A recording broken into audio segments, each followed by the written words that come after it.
But this is like tiny bit a little late on this news, which is ironic because 2020 has been the year of delays so far. And surprisingly, on the podcast where Jake was here last time and Isaiah, when all four of us were here, we actually got a good conversation of games we were excited for this year. But a lot of big names have in fact been delayed, some of them more than others. So there was a Final Fantasy VII Remake that was delayed about a month. Cyberpunk, that was the super big one, I think. That's pushed back from, it was like March to September. I know it's in September now. That Avengers game got pushed back. Dying Light 2, they straight up put that on the brakes. We don't know when that's coming back. So there's a lot of big games a lot of people are excited for are hitting the brakes. What's your take on it, Sam? What do you think's happening here? It's like a good and a bad thing. Mm-hmm. Like bad because I mean obviously games are getting pushed back and stuff. Yeah. But the fact that like these development teams are sitting down and they are saying like, hey, we need to make sure that we're actually putting out a good game, a good ass game, rather than doing what everybody else does. And you know, EA cranking out boom boom Madden 20, Madden 21, Madden 22. You know. Yeah. So like I'm happy on that, but I've also seen the flip side is some people will say that this is actually very bad because you run into situations like Telltale Gaming had where they shut that whole shit down. That will not shut the shit down. They ran their team into the ground. Mm-hmm.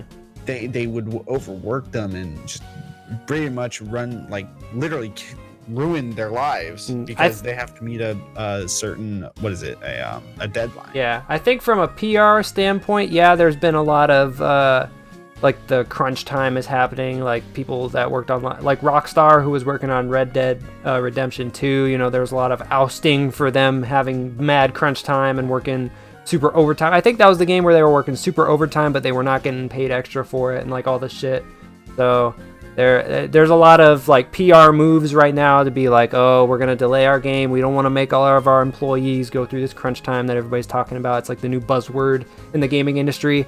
But at the same time, I think we're getting to a point now where games should just they should just be smarter about when they announce their game and then when they announce the release date. I think it's cool to delay your game, but like I think it's kind of messed up to just continually delay it. Jake, what do you think? Final Fantasy. It all depends on context, I think. Like always depends on context, because there are some times when games have been delayed and it's like really clear, like they just don't know what the hell they're doing. And then there's other times when a game gets delayed and then it turns out amazing. Wait, like, time out. I want an example on when they clearly don't know what they're doing. Because I mean, you can say that, but like, I don't know a game like that. You mean personally. like Metroid Prime, where they straight up shut that shit down? They're like, yeah, this was some dog shit. We're trying again. Well, yeah, like I can't think of one off the top of my head because I was sitting here while you were talking, like trying to think, oh yeah, what are my examples gonna be? And I thought of a good one for ones when it turned out great, but I couldn't think of one when it turned out bad. So thank you, Sam, for immediately calling me out. Just in case. I just wanted to know. You know, it's less about, you know, whether or not the success of it was worth it, but delays aren't always gonna be a good thing. They're not always gonna be a good thing. They're not always gonna be beneficial for the health of the game. I think because it just honestly it just drags it out more, and then like you said, like if it turns out to be some dog shit, then it was all for naught.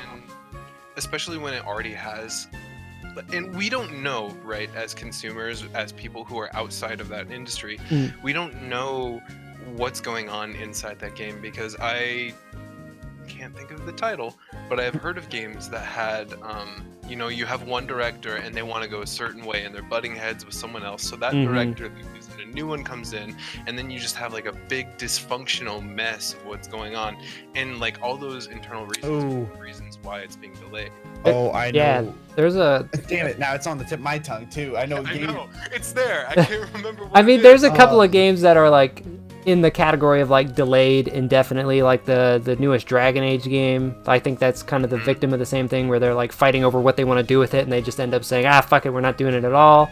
Boston brings up a good point. This is another Duke Nukem Forever for like 15 years. Yeah. Yeah, that's true. Yeah, they just kept changing directions just for it to turn out to be a fucking pile of shit. But I think the main point to take away from, at least as consumers, this is okay, because that March and April time frame, there were so many fucking heavy hitters there, and it almost makes me like, this is some tinfoil hat shit. Almost makes me feel like some of those games got delayed because they don't want to smoke with each other. Like, we have a lot of huge AAA releases in a 2-month time frame, and it feels like they're kind of they're like, oh, maybe we could actually take a break here because we don't want to get overshadowed by some of these other games.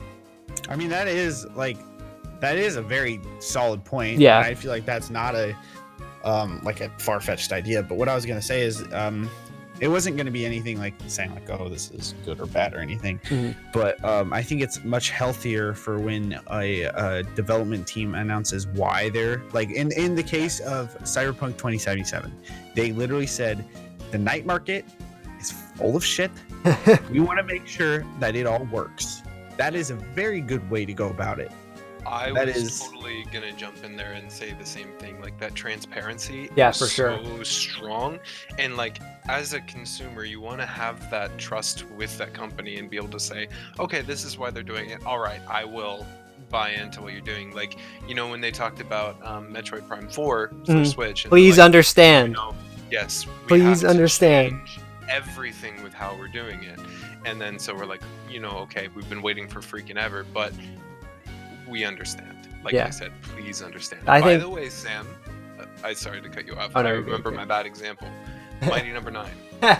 Oh, Mighty Number 9, yeah. Oh, yeah. Yikes. Like, they spent so much money getting into that. And this is, you know, when I was talking about context, it's a Kickstarter but it's also one that we trusted to make a good game. Their company, like, they had made a good game before, and so everyone's like, cool, let's make another one.